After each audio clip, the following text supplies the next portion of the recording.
Thanks for coming in today. If I can start by asking about the local elections, what do you think Labour's prospects are both in Manchester and around the country? Around the country, because of the year that we're in and what the results were like last year and 3 years ago, I don't think there's going to be a great deal of movement, simply because there isn't very much to move at this time in the life of a government. In Manchester, I find this city really interesting because there's a real fight going on, but Manchester voters throughout the decades have very substantially voted on the basis of their interest in the city and the future of the city.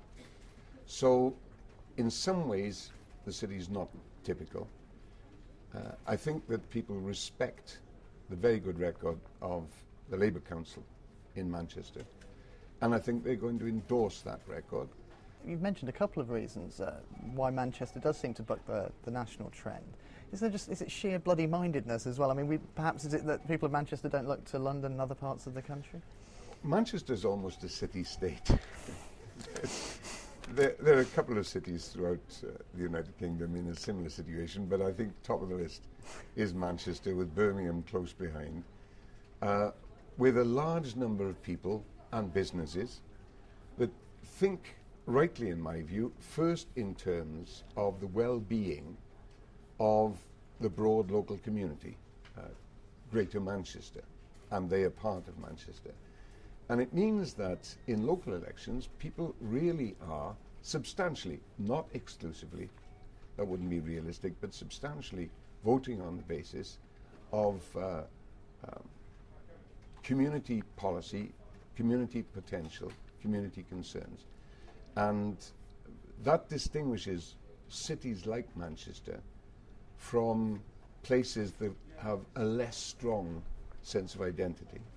You may know there's a large controversy in Greater Manchester about plans for a congestion charge, in return for which we would get 1.2 billion of grant from government if this bid is successful, as well as permission to borrow another 1.8 billion pounds, which would obviously be huge investment in trams and buses and so on, but at the cost of a congestion charge. Now, a lot of people say that kind of charge simply isn't appropriate for a city of this size.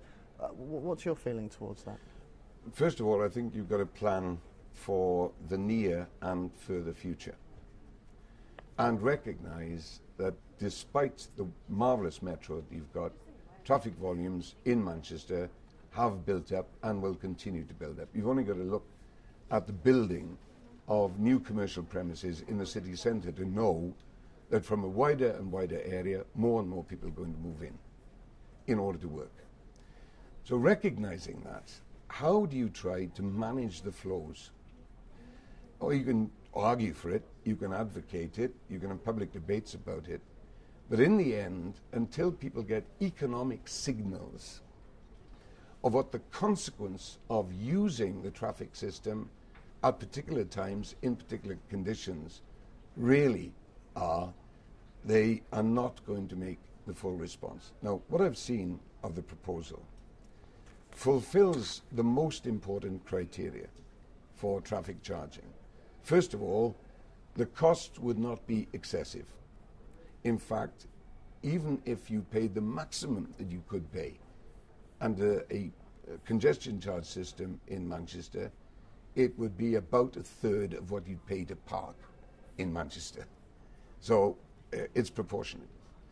Secondly, the commitment is to dedicate the revenues to the improvement of the transport system, both in infrastructure and also in terms of frequency and convenience of buses and other mass transit means.